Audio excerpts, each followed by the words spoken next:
also hear it. So, okay. So I was discussing about this letter. See, here you are writing this letter to whom? You are writing this letter to a psychiatrist. Okay. This particular psychiatrist and the patient is suffering from what? Bipolar disorder and the depression.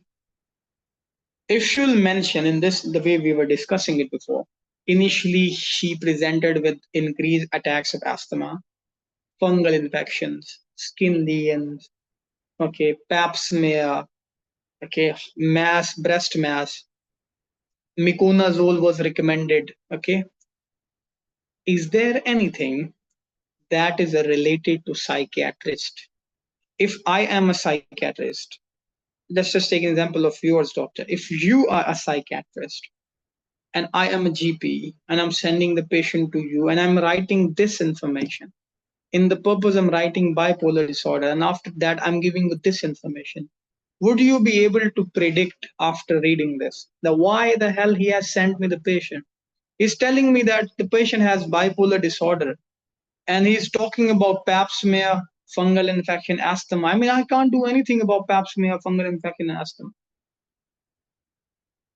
Would you think that way or not? I really want you guys to be there and okay, engage yourself. It's the most important thing, guys. The most important thing in OET letter. Is that clear? Dr. Kajul, I hope I want you to open your mic and we have discuss this. Yes, sir. Yeah, okay. Why it's not important? See, always remember, as I've given you an example, if you are writing a letter to a particular specialty, think that way. It is possible that on the day of your exam, they will give you a letter in which they will be talking about psychiatric problem, and your letter is to refer the patient to psychiatrist. And they will be telling you that in 2000 you are writing the letter in 2024, and they will tell you in the history, or even there could be 3-4 paragraphs about it as well, that in 2008 patient presented with ulnar fracture.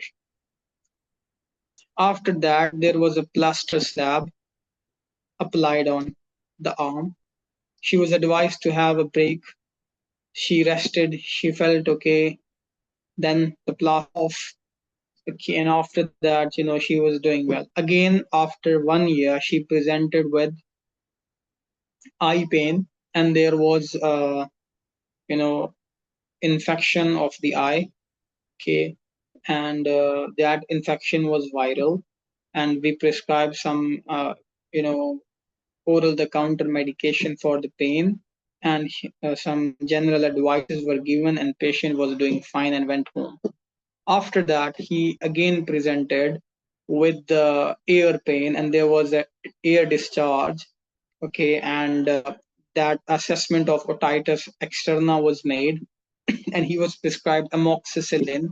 Okay, and was discharged back home. So these are the 3 visits, and whom you're writing the letter to a psychiatrist. And the 4th visit is patient now presented with the symptoms, okay, of depression and increased anxiety and this and that. And again, in the next visit, the anxiety has worsened, and there is a happy mood, and the feeling, she was feeling energetic, and after that she presented again, and now she's feeling really tired, and not feeling well at all, and she really wants to die. So how would you write this letter? Would you write otitis externa, ulnar fracture, and the eye pain, or would you just focus on those 2 paragraphs that have been mentioned? Yes, sir. I would not write about ear pain. Yeah, exactly. This is what I'm saying, okay? Because the psychiatrist cannot do anything about and that happened in the past place. And the currently psychiatrists can't do anything about that, right? And even if the person has the current problem of otitis externa, let's take an example, and you're sending the patient to psychiatrist, can you ask psychiatrist write a prescription for otitis externa? It's not his duty. It's not the psychiatrist's duty, right? So why would you write that? So if you'll write irrelevant information, for sure they are going to fail you. Okay? I won't sugarcoat anything. I will be blunt and I will explain everything in a way so that everything will be there in your brain when you'll be writing. And I can assure you that you will try to make mistake after the session, but you won't be able to, inshallah. Okay. Everything will be grinded over there. I will, with a drilling machine, I will drill it and will enter things in your mind. Never forget that. Okay.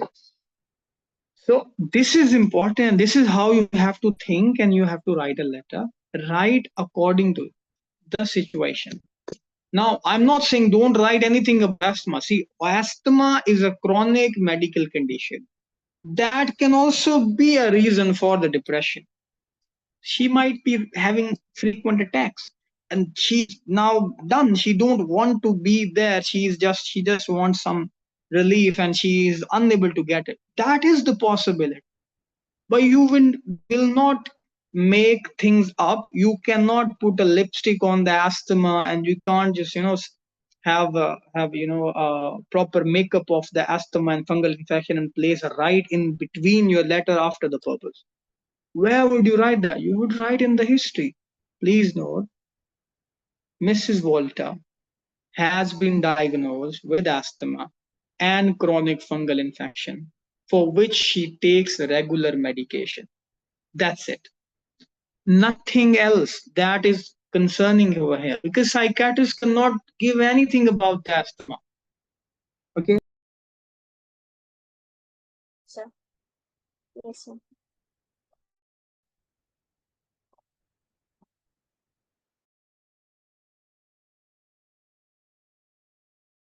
Okay, so I hope it is clear to everyone. If there is any problem, okay, Dr. Kajol, I hope it's done and dusted. Okay, I hope you won't make mistake. Okay, and Yes, if there sir. is any problem, yes, please. But in the subsequent visit, I think there is just one line mentioned, so it will make my if I write about like moods Mm-hmm, or her feeling. There is mentioned. Let me read. Uh, she came for a checkup. Seems well mm-hmm, happy and volunteers at her children's school. mm-hmm, So there is just this mention, and overall in examination, as what I written, that is mentioned test assessment and uh, it's all about weight reduction, lifestyle modification. On the next visit, it's mm-hmm. also mentioned about asthma and infection. So how will I manage to write like a letter of 180 words? Okay, let me tell you. See, the purpose is fine. Now, after that, we know as a doctor what happens in bipolar. There is a good mood, then there is a bad mood. Okay, am I right? Right. There is Yes, a mood pendulum. It's been so long since I've gone through the books. Okay, like all the psychiatry I'm talking about. So there is a mood pendulum. So in bipolar, what happens? There is a mania or hypomania, and there is a depression. Okay, patient will be feeling very low, suddenly energetic, and this is given in the letter. If you see the pattern, they were telling you that presented the first time she was feeling not good. Okay, she came to you, you asked for some things again. In the next visit she was really energetic, right? This is given, Dr. Kajal. sir. Yes, sir. It was mentioned she feels Yeah, seems very well happy, but yeah, okay. Okay, I'm explaining. Okay, just be there. Okay, just give me 1 minute. Okay, so this was given, right? I'll tell you how to write it. Don't worry. You will 180 words will be there. Okay. Then again, this is today when she reported feeling of tiredness, unable to complete household task, and this, right? So we have what, 3 visits that we have to write, and in between these 3 visits, they have really done a smart thing by putting asthma and fungal infection. Am I correct? yes, sir. Yeah. As long as I can remember the case notes, I don't have at the moment. I mean, I can try to find them, okay, for you so that we can discuss. Okay, let me see. Let me see. Okay, so what happens over here is that they were talking about that. Okay. Sir, fourth letter. Yeah, of yeah. your I'll just give me a minute. The problem is that I have updated the PDF of that letter, and that is only there in your group. Okay, I have old ones, but I hope the 14 letters in this, I have this letter as well. Okay, so just whatever I can recall, I'm just telling you. Okay, so in between there was a fungal infection, I think. What you have to do, you have to mention about the bad phase. She was not feeling good, she was having this, she was having that. Okay. Mrs. Walter, where are you, Mrs. Walter? Yeah, this is Mrs. Walter, right? Okay, see, now let me tell you, this is the first visit.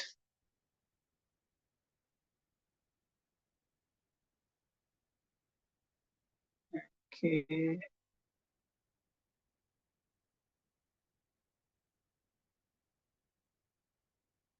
Okay, so this is the first visit, right? So let me just see. This is the first visit that they are telling you. Okay. Here for checkup, seems well, happy, volunteer. No, this is not the first visit. Sorry. I might have come down a bit.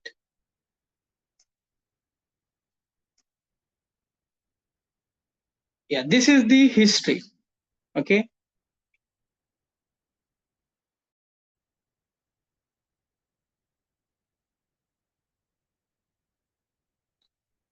Yes, that was actually the first visit. Okay, sorry.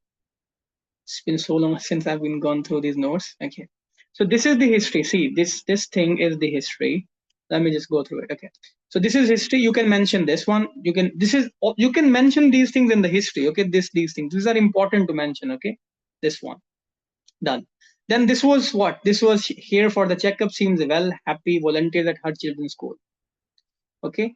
So this was important. Then what could I have done after this? Examination was what? Examination normal. She was feeling happy. She was volunteering at her children's school and this and that. Okay. And then these were the tests that were performed, and this happened on 19th of November 2014. Okay. Assessment, patient appears well, needs decrease weight. You can mention these things. Okay, no problem. Okay, lifestyle changes, but there's no need to mention about this meconazole and dactarin and this. You can mention this thing in the history. Okay, then after maybe 5 months, she presented with the symptom, feeling well and energetic, too busy to come to schedule. Okay, didn't think at all about this and that. Okay, this is the happy phase.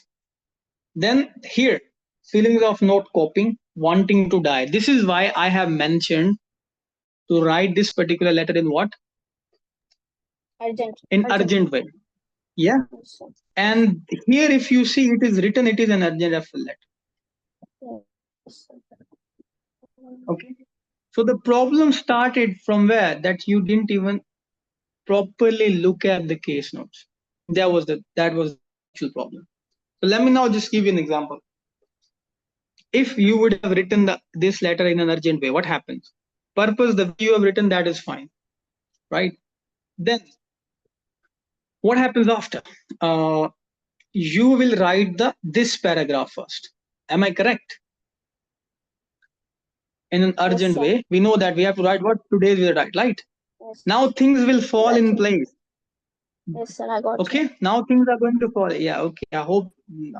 So this bad phase will come now first, and that good phases will come down on second and third place, and you will skip the asthma and fungus from those letters, those paragraphs.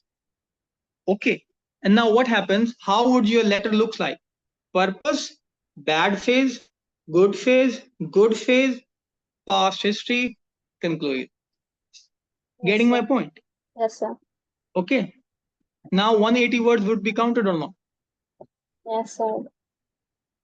Yeah. So this is what I'm saying. See, what happens is we don't focus, and this is the problem. That's why I'm explaining this thing. That it was good that I remember the case now. Okay, so please do that. Now I hope it is clear. Or if you want, I can go further as well. And Okay. yes, it's clear. It was my mistake. It's obvious. Yeah. That's no problem at all. Okay, I'm definitely here to answer all of your queries, and I won't mind that. Okay, you can ask me anything. That is the reason I'm here. I'm teaching. Okay, so but we Yes. have to learn. Okay, next time we have to be very careful. Okay, so read the case notes. Yes. What are they demanding? Remember, from the very first class we discussed is what are the demandings? What are they demands? Why I focus on the demands so much? Okay, why I put these things in your mind, because this is important. If you'll predict or if you'll get not understand the case notes, you will make mistakes. Okay, and you might think you have written a really good letter, but you won't, and then things are not going to go your way. Okay. Yeah, and there's no Yes. problem. We all can make mistakes, and it's completely fine. I'm here to support you guys. No problem. Okay, just be very careful next